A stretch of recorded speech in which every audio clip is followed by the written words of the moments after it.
So everybody just pay attention बच्चों। अब हम लोग क्या करने जा रहे हैं, हम लोग ना टाइप्स ऑफ व्हीटस्टोन ब्रिज पढ़ने जा रहे हैं। बड़ा ही सिंपल होता है बच्चों समझना। सबसे पहले मैं इस वाला डायग्राम से शुरू कर रहा हूँ बच्चों, क्योंकि ये बहुत फेमिलियर है हमारे पास।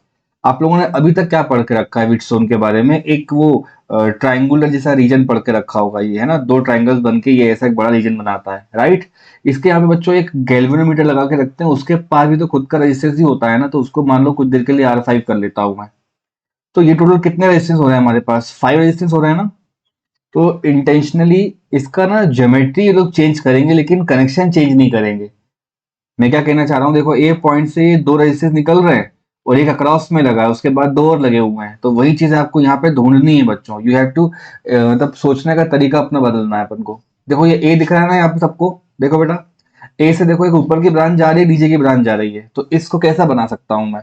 और दोनों के जो एंड पॉइंट है वो R5 के पास आके लगा है, तो अगर इसको थोड़ा रीअरेंज करेंगे तो ये भी अपन को पुराने की तरह दिखाई दे जाएगा। देखो मैं कैसे बना रहा हूँ। ये हो गया ये पॉइंट अपना, ऊपर की तरफ एक रेजिस्टेंस गया और नीचे की तरफ बच्चों एक रेजिस्टेंस गया। इस वाले का नाम R1 कर लेना, इस वाले का नाम R3 कर लेना। समझ में आ रहा है क्या? देखो ये R1 गया, ये R3 गया, और दोनों के दोनों बच्चों R5 के क्रॉस में लगे हुए हैं, तो ये इसका नाम हो जाएगा बच्चों R5। R1 के और आगे जा रहे हैं तो क्या मिल रहा है अपन को? R2 मिल रहा है, और यहाँ आएंगे तो बच्चों R4 मिल रहा है, और ये पॉइंट का नाम C हो जाएगा, ये हो जाएगा R2, ये हो जाएगा R4। अब पूरी क्लास कहती है सर ये व्हीटस्टोन ब्रिज है। हाँ है ना बच्चों, बोल सकते हो ना? तो ये भी एक टाइप का व्हीटस्टोन ही कहलाता है। सेकंड वाले पे आ जाओ। वो जो ट्रायंगल, ये जो शार्प एज बन रहे थे उनको इन्होंने क्या कर दिया बच्चों? सर्कुलर बना दिया, तो ये भी एक दूसरे टाइप का व्हीटस्टोन हो सकता है। ठीक है, इसी को थोड़ा रेक्टेंगल कर दिया तो ये थर्ड टाइप का हो सकता है। ऐसे ही बच्चों ये फोर्थ वाला है जो ज्यादा डिफिकल्ट लगता है बच्चों को। इसको मैं आपको इमेजिन करवा देता हूँ, समझ लो थोड़ी देर के सर के पास हैरी पॉटर वाली पावरें आ गई हैं। तो इस ए वाले टर्मिनल को उठा करके बच्चों अपन पीछे अगर लेके चले जाते हैं, सी वाले को उठा करके यहाँ पे लेके आ जाते हैं, तो ये डायग्राम कैसा दिखने लगेगा आपको? ए पॉइंट को पकड़ करके पीछे कर दिया अपन, तो ए बच्चों यहाँ से शुरू हो जाएगा। ये ए के आगे आओगे तो देखो ना, ए के आगे जाए तो दो रेजिस्टेंस मिल रहे हैं मुझे। Pay attention everybody. ए से आगे जाना तो दो रेजिस्टेंस मिल रहे हैं मुझे, तो यहाँ पे हो जाएगा ए, इस एंड पे बच्चों एक रेजिस्टेंस, और इस एंड पे एक रेजिस्टेंस। नाम हो जाएगा उनका R1 और इसका नाम हो जाएगा R3। समझ आया क्या? और अक्रॉस में कौन सा लगा है? तो बोलोगे सर जी R5 लगा है ना। और सी इधर निकल आएगा, तो यहाँ पे देखो ना ये रेजिस्टेंस बन गए। इसका नाम R2 हो जाएगा, इसका नाम R4 हो जाएगा। तो बच्चों ये भी व्हीटस्टोन होता है, वो ट्रायंगुलर के शेप में दिख रहा है, वो आपको कंफ्यूज करने को दिया गया है। This all the things drawn in this page are all belongs to Wheatstone bridge. सारे के सारे व्हीटस्टोन है। तो 1 2 3 4 तो क्लियर हो जाता है। ये जो लास्ट वाला सबसे ऊपर बना हुआ है ये थोड़ा डिफिकल्ट लगता है बच्चों की, यार कैसे कर दिया सर ने इसका काम। तो देखो ए से निकल रहे हैं सब लोग, ए पॉइंट को बस ऑब्जर्व करो। ए पे आगे जा रहा हूं और एक साथ कहां पे जा रहा हूं बेटा मैं? एक साथ में R1 पे गया और R3 पे गया। बात समझ में आ रही है?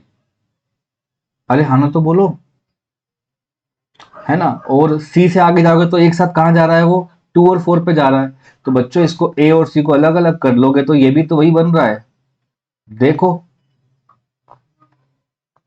देखो, घूम फिर के वही आ गया। वो सी पॉइंट है, ये पॉइंट है। ए पॉइंट कहाँ कहाँ जा रहा है? तो बोलोगे सर जी ए गया है R1 पे और R3 पे। सी कहाँ जा रहा है? तो बोलोगे सर जी ये जा रहा है R2 पे और R4 पे। तो ये एक जंपर दिख रहा है ना अपन को, यहाँ से देखो ये इसके एंड पे आ रहा है और इसका एंड यहाँ से कनेक्ट हो रहा है, तो कहने का मतलब है दोनों के दोनों R5 को कनेक्ट कर रहे होंगे। तो ये बहुत ही एक न्यू पैटर्न में है व्हीटस्टोन ब्रिज, जो बहुत कंफ्यूज करता है। ये बस आपको अवेयर कराने के लिए कि these many types of Wheatstone bridge can be asked in the numerical and all of them will be following the same thing. वो ये फॉलो करते हैं R1 डिवाइड बाय बोलो R2 बराबर बोलो R3 डिवाइड बाय R4। और R2 R3 को interchange भी कर सकते हो, कोई दिक्कत वाली बात नहीं है। लॉजिक अपना वही रहेगा बच्चों, अगर बात हो रही है बैलेंस ब्रिज की। ठीक है, कोई दिक्कत? न्यूमेरिकल आएंगे वो बन जाएंगे, चीजें करोगे तो वो चीजें अच्छी लगने लग जाएंगी। बड़ा ही इजी सेक्शन है, लेकिन ये अवेयरनेस रखो कि इस तरह से आ सकता है। ये ट्रायंगल वाला आ चुका है प्रीवियस सालों में, ये स्क्वायर का तो कोई मतलब नहीं बनता, सेम वही चीजें हैंगी। फर्स्ट वाला भी थोड़ा अच्छा है, डायग्राम देख के समझ जाएंगे। 5 वाला है ये, और ये फिफ्थ वाले में अपन को बन जाएगा। ये सेम पैटर्न अपन कैपेसिटर में भी अप्लाई कर सकते हैं बच्चे लोग। ठीक है, इस बात का ध्यान रखना। कुछ क्वेश्चन दूंगा तो मुझे करके आप लोग ही बताना अभी। ठीक, ओके स्टूडेंट्स, पे अटेंशन।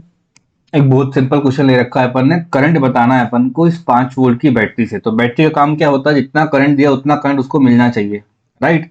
बच्चों ये 5 रेजिस्टेंस है, पहला काम अपन टेस्ट करेंगे कि क्या ये व्हीटस्टोन है। तो देखो करंट यहाँ पे आ रहा है तो एक साथ दोनों के पास जा रहा है, तो ऐसा बन जाएगा ये। देखो आया क्या समझ में? देखो ये 10 जहाँ पे जा रहा है तो और 5 जहाँ एंड कर रहा है, तो इसके बीच में ये रेजिस्टेंस भी बन रहा है, एंड देन बाकी दो रेजिस्टेंस भी ऐसे बन जाएंगे। सबको दिख गया व्हीटस्टोन की तरह ये? हाँ बच्चों, तो ऊपर वाले का नाम 10 है, ये हो जाएगा 5 ओम्स का, ये हो जाएगा 20 ओम्स, देन अगेन 10 ओम्स, और सेंटर वाले का नाम भी 10 ओम हो जाएगा। अब पहले इसको चेक करना है कि ये बैलेंस है कि नहीं है। तो बैलेंस है वहीं पे दिख जाता है बच्चों, विद इन द सेकेंड्स। कैसे दिखता है? डिवाइड मार के देख लो ना, 10 डिवाइड बाय 5 और 20 डिवाइड बाय 10 बराबर आ रहा है क्या बच्चों? बराबर आ रहा है ना, तो ये बैलेंस व्हीटस्टोन ब्रिज हुआ ना।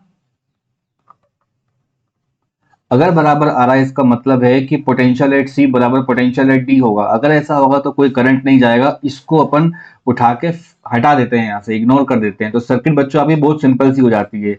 ये एक रेजिस्टेंस हो जाता है और ये हो जाता है, फिर सिमिलरली यहाँ पे ये हो जाता है और ये हो जाता है। तो ये हो जाएगा 10 का, ये हो जाएगा 20 का, ये हो जाएगा 5 का, ये हो जाएगा 10 का। तो ऊपर दोनों में भी कितना बनाएंगे बच्चों? 30। ये कितना हो जाएगा? 15। किस किस को आ रहा है समझ में ये सब? हेलो बच्चों, अब 30 15 क्या लगे? पैरेलल में लगे हुए हैं, तो रेजिस्टेंस इन पैरेलल कितना हो जाएगा? तो बोलोगे sir 30 into 15 divide by 30 plus 15। 30 15 कितना होता है? 450, और ये कितना हो जाएगा? 45। कितना है आंसर आपका बच्चों?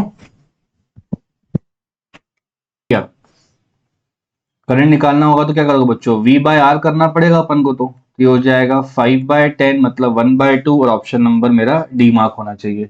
Very very easy question. इस पे बुलेट पॉइंट क्या चेक करने हैं कि सबसे पहले अपन को चेक कर लेना चाहिए कि वो बैलेंस है कि नहीं है। अनबैलेंस हुआ तो बच्चों लंबा क्वेश्चन हो जाएगा ये, और पूरा केवीएल से सॉल्व होगा वो। और बैलेंस है तो अपना ऐसे ही काम चल जाएगा। आगे बढ़ते हैं अपन। नेक्स्ट क्वेश्चन है, in the circuit shown if a conducting wire is placed between A and B, अगर ए और बी पे वायर लगा देते हैं तो क्या हो जाएगा, है ना? ठीक है बच्चों, कुछ ऑप्शन दे रखे हैं करंट कहां से कहां फ्लो होगा। मैं आपको पहले इसका लॉजिक बताता हूं। मान लीजिए ये एक रेजिस्टेंस है अपने पास, ठीक है, R1 नाम का, और बच्चों एक और रेजिस्टेंस है, किस नाम का? R2 नाम का। बच्चों अगर R1 ग्रेटर देन R2 हो जाएगा तो ये ज्यादा बड़ा रेजिस्टेंस है, मतलब इसके पास से अगर करंट निकल कर जाएगा ना तो पोटेंशियल का ड्रॉप बहुत ज्यादा हो जाएगा, क्योंकि V बराबर कितना होता है? I इंटू आर होता है ना। तो वही आपको नोटिस में रखना है कि ये जो प्लस का पोटेंशियल लेकर आओगे, वो प्लस का पोटेंशियल लेफ्ट हैंड साइड पे दोनों के पास सेम आएगा। लेकिन ये 4 ओम का रेजिस्टेंस है ना बच्चों, ये 4 ओम का रेजिस्टेंस, तो यहाँ पे ज्यादा ड्रॉप होगा पोटेंशियल। मेरी बात समझ रहे हो? और 1 ओम पे कम ड्रॉप होगा। तो कहने का मतलब ये, मेरा कहने का मतलब है कि इस पॉइंट पे तो इक्वल है, पॉइंट ए पर तो ये स्टार्टिंग पॉइंट पे जहां प्लस लिखा है ना V प्लस, उस पर तो दोनों के पोटेंशियल इक्वल हैं। लेकिन लॉजिक क्या बोलता है कि 1 ओम पे कम पोटेंशियल का ड्रॉप होगा। मतलब मान लो मैं 5 वोल्ट लेकर आया तो ये ज्यादा ड्रॉप कर देगा और ये कम ड्रॉप करेगा। कम ड्रॉप करने का मतलब है VB की वैल्यू ज्यादा होगी बच्चों। यहाँ पे VA से तो करंट यहाँ से ऊपर की तरफ चढ़ के जाएगा, तो current will travel from B to A। और ठीक है, कोई प्रॉब्लम, क्योंकि यहाँ प्लस माइनस लिखा हुआ है ना बच्चों, कोई दिक्कत तो नहीं है? पे अटेंशन बच्चों, ये एक और बैलेंस वाला क्वेश्चन है। देखो बैटरी दे रखी है इन लोगों ने, और प्लस वाला है, तो बच्चों कुछ करंट यहाँ से जाएगा और वही करंट तुमको मिल जाएगा। देखो ढंग से देखना है, ये एक साथ बच्चों ये 1 पे भी जा रहा है करंट, है ना, सामने की तरफ, और ये 2 वाले पे भी जा रहा है। तो इसको ऐसा समझ के चलो कि ये 1 वाला और ये क्या हो जाएगा बच्चों? 2 वाला। 1 लिखा है, 2 लिखा है, ठीक है, दोनों के अक्रॉस में कौन सा वाला आ जाएगा? तो बोलोगे सर 5 आ जाएगा। और इस साइड से जाओगे तो 2 और 4 मिल जाएगा, तो ये हो जाएगा 2 और ये हो जाएगा 4। अब तो दिख रहा है बच्चों बैलेंस है, 1:2 लेफ्ट साइड में आ रहा है, 1:2 लेफ्ट साइड में आ रहा है। बैलेंस का मतलब क्या होता है 12th के बच्चों? इसको हटा देंगे अपन। लेट से पॉइंट ए हो गया, बी हो गया, इसको सी हो गया, इसको डी हो गया। हटाने के बाद क्या बन जाएगा? 1 और 2 ऐड हो जाएंगे और 4 और 2 भी ऐड हो जाएंगे।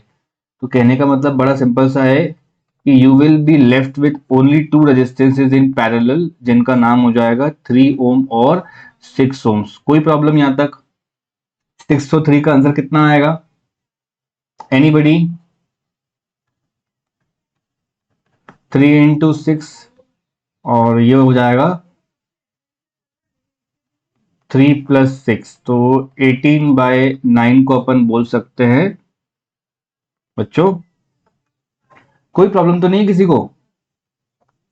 और अगर मान लो मुझे कभी बोल दिया जाए करंट कितना आएगा, तो बोलोगे सर V/R होता है वो, तो करंट V दिया हुआ है बच्चों, यहाँ से उठा लूंगा मैं, और R अपना कौन सा जाएगा? इक्विवेलेंट वाला। ठीक है, तो आंसर कितना आना चाहिए? बोलोगे सर बड़ा इजी है, ऐसे क्वेश्चन में और कुछ नहीं पूछने वाला आपसे, एक्सट्रीमली इजी क्वेश्चन है, बोर्ड में अपन को आ जाएंगे और बेसिक से कॉम्पिटिटिव पेपर में आ जाएंगे। डाउट? चलो बच्चों इसको अपन रियलिस्टिक फॉर्म में पढ़ लेते हैं। सबको पता है कि व्हीटस्टोन कैसे बिहेव करता है ना बच्चों? पता है ना व्हीटस्टोन?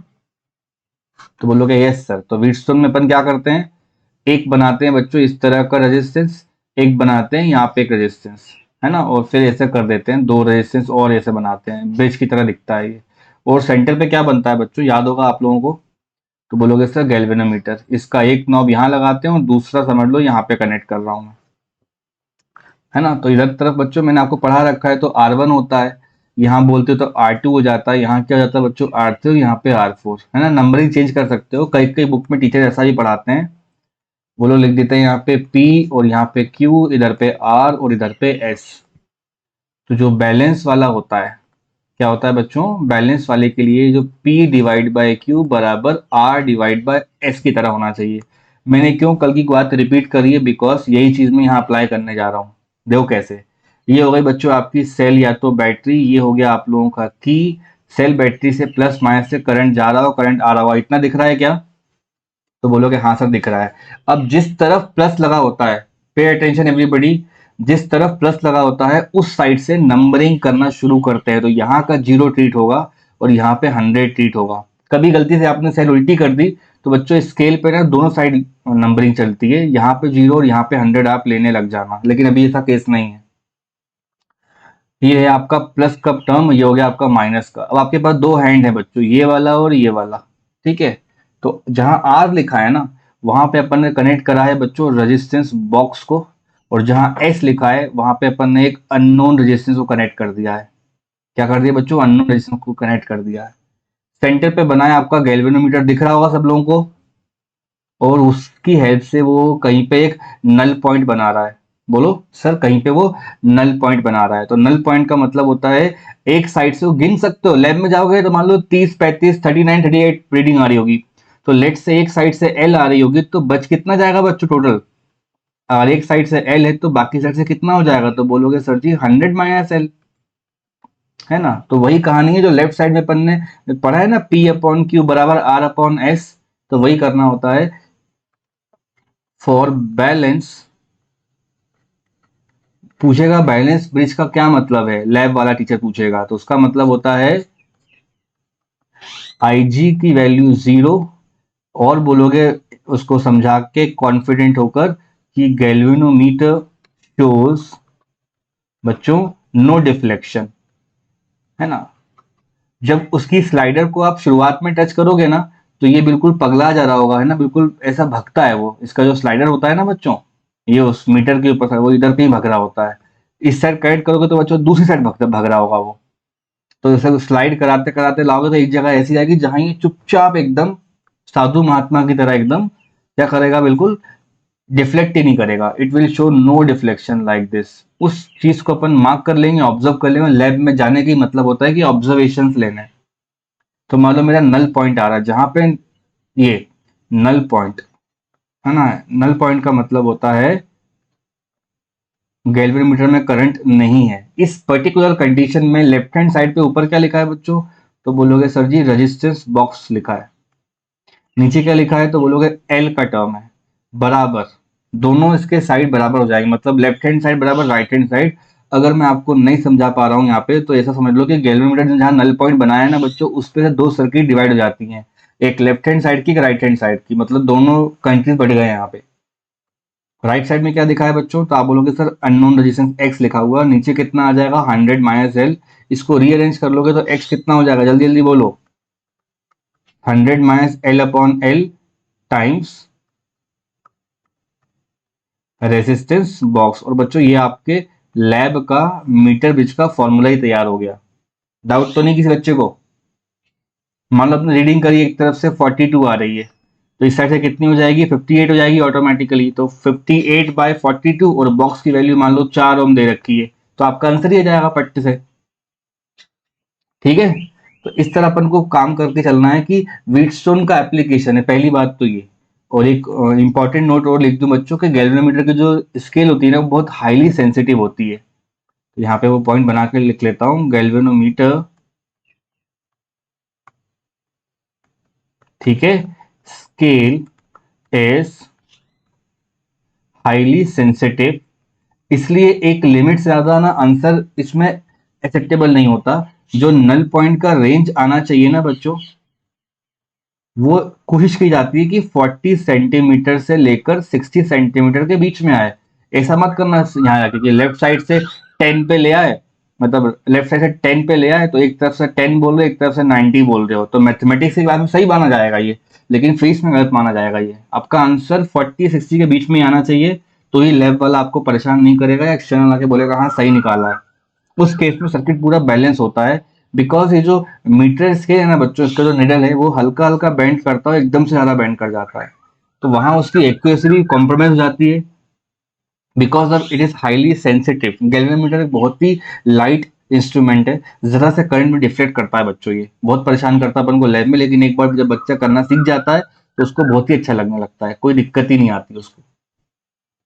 यहाँ पर मीटर स्केल इसलिए लगी हुई है कि वो जो 1 मीटर का जो वायर है ना बेटा, उस वायर पे कहीं एक जगह पे नल पॉइंट आ रहा होगा, ठीक है, तो उसके जस्ट नीचे मीटर स्केल ऐसा वो लोग फेविकॉल से ऐसा अटैच कर देते हैं, तो जिस तरफ प्लस होता है ना उस तरफ से काउंटिंग शुरू करता है बच्चा, और जहां एंड होता है वहां पे 100 आता है।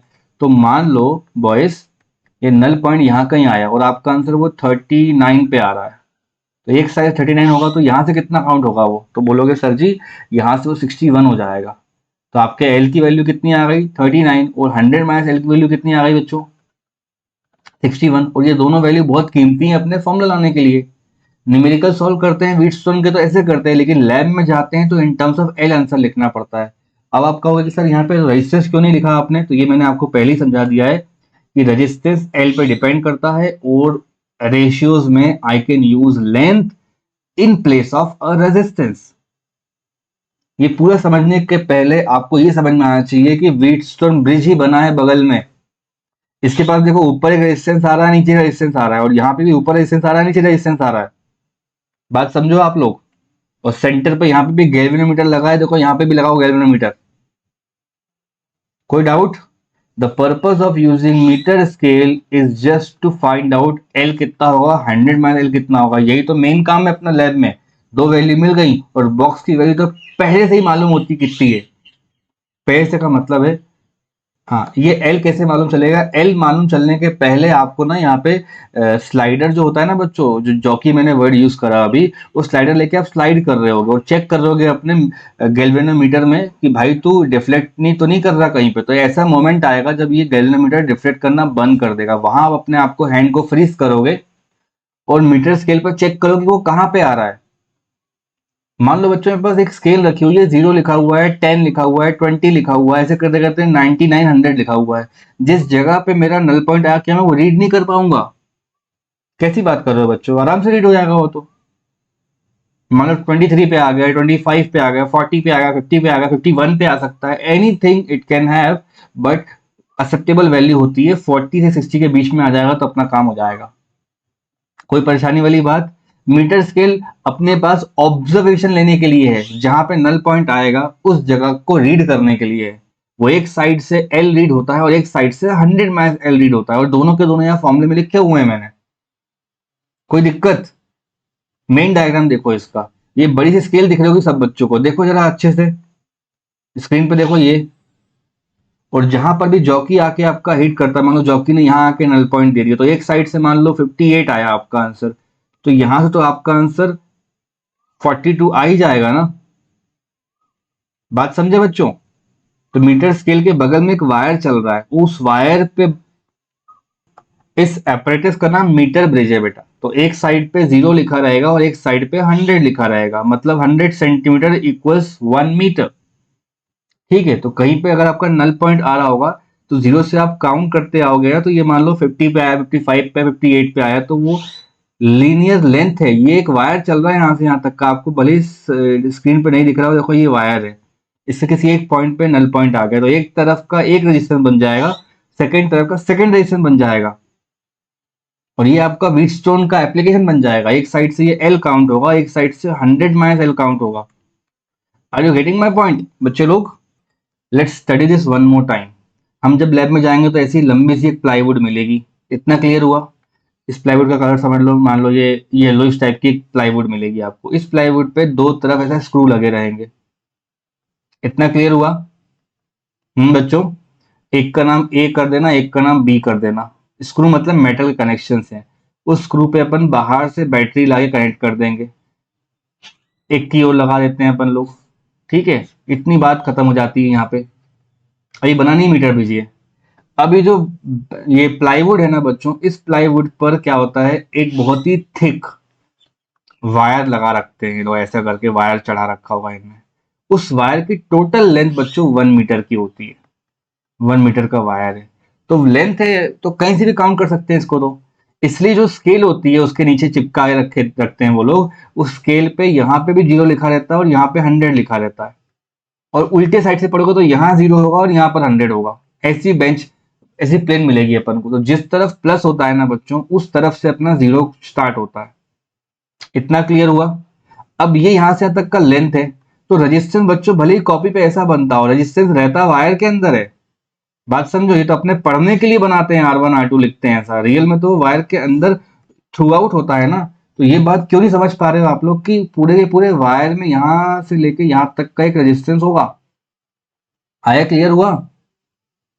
अब आप बोलोगे sir how it is equal to my Wheatstone bridge, जहां पे ऊपर एक रेजिस्टेंस हुआ करता था, नीचे एक होता था, और यहाँ पे एक होता था, और यहाँ पर एक होता था। तो मैं बोलूंगा बच्चों वेट करो, नीचे के जो दोनों लाइनें हैं ना वो ये पूरी लाइन पे बन जाएंगे।